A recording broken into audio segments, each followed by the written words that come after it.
ನಮಸ್ಕಾರ ಎಲ್ಲರಿಗೂ. ಇವತ್ತಿಂದ ಹೊಸದಾಗಿ ನ್ಯೂ ಲಾಗ್ ಮಾಡೋಣ ಅಂತ ಸ್ಟಾರ್ಟ್ ಮಾಡ್ತಾಯಿದ್ದೀವಿ. ನಾನು ನಮ್ಮ ಹೇಮಂತ ಮತ್ತು ವಿನಯ ಡ್ರಿಪ್ ಮಾಡೋಣ ಅಂತ ಹೋಗಿದ್ದೀವಿ ನಮ್ಮ ಮೈಯಾರ್ದಕ್ಕೆ.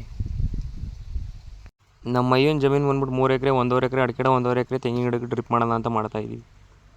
ಇವನೇ ನೋಡಿ ನಮ್ಮ ಹೇಮಂತ.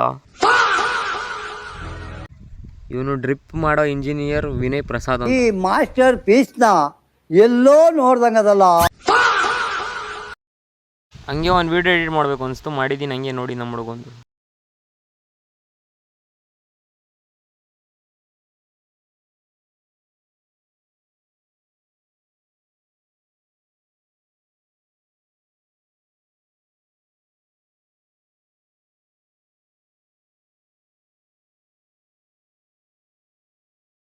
ಎಲ್ಲ ಮುಗಿದ್ಮೇಲೆ ನಮ್ಮ ಅಯ್ಯೊಂದು ಈ ಥರ ಕಾಣಿಸ್ತಾ ಇತ್ತು ಡ್ರಿಪ್ ಮಾಡಿರೋದು.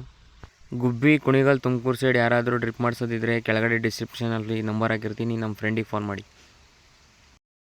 ನಮಸ್ಕಾರ ಎಲ್ಲರಿಗೂ. ಇವತ್ತು ಬೆಳಗ್ಗೆನೇ ಎದ್ದು ನಮ್ಮ ಟ್ಯಾಕ್ಟ್ರು ತಗೊಂಡ್ಬಂದೆ. ಇದೇ ನೋಡಿ ನಮ್ಮ ಟ್ಯಾಕ್ಟ್ರು. ಇವತ್ತಿನ ಕೆಲಸ ಬಂದ್ಬಿಟ್ಟು ಮಾವಿನ ಗಿಡಕ್ಕೆ ಔಷಧಿ ಹೊಡ್ಯಕ್ಕೆ ಹೋಗ್ಬೇಕಾಗಿತ್ತು. ಮಾವಿನ ಗಿಡಕ್ಕೆ ಔಷಧಿ ಹೊಡ್ಯಕ್ಕೆ ಹೋಗೋಣ ಬರೋಲ್ಲ ಅಂದರೆ ಹೂವಿನ ಗಿಡ ಕೊಡ್ದಂಗೆ ಕುಂತವ್ರು ಅವರು.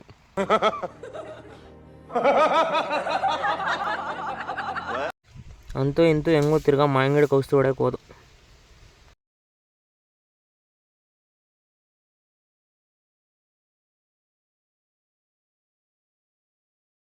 ಇವ್ರು ತಂಡಿರೋ ಮಾವಿನ ಗಿಡಕ್ಕೆ ಔಷಧಿ ಹೊಡ್ಯಕ್ಕೆ ಹೋಗಿರೋದು ಇವತ್ತು. ಇದೇ ನೋಡಿ ಮಿಷಿನ್. ಈ ಮಿಷಿನ್ ಇಲ್ಲ ಅಂದರೆ ನಾವು ಔಷಧಿನೇ ಹೊಡ್ಯೋಕ್ಕಾಗಲ್ಲ. ಆ ಒಂದು ವೀಡಿಯೋ ಮಾಡ್ತಾಯಿದ್ದೀನಿ ಅಂತ ತಿರ್ಗಾ ನನ್ನ ಕಡೆಗೆ ತಿರ್ಸ್ಬಿಟ್ಟು ಔಷಧಿ ಹೊಡೆಯೋದನ್ನು. ನಮ್ಮಪ್ಪ ಹೇಳಿದ್ರು, ನೀನು ಮಗನೇ ಅಲ್ಲ, ನೀನು ಬೋಳಿ ಮಗ ಅಂತ. ಇವತ್ತು ಹೊಡೆಯಕ್ಕೆ ಹೋಗಿದ್ದು ಇಷ್ಟು ಹೊಡ್ತಾರೆ, ಇದು ಒಂದೇ ಗಿಡದಲ್ಲೇ ಈ ಥರ ಕಾಯ್ಬಿಟ್ಟಿದ್ದು. ಇಷ್ಟು ಹೇಳಕ್ಕೆ ಇಷ್ಟಪಡ್ತೀನಿ. ಓಕೆ ಫ್ರೆಂಡ್, ಬಾಯ್.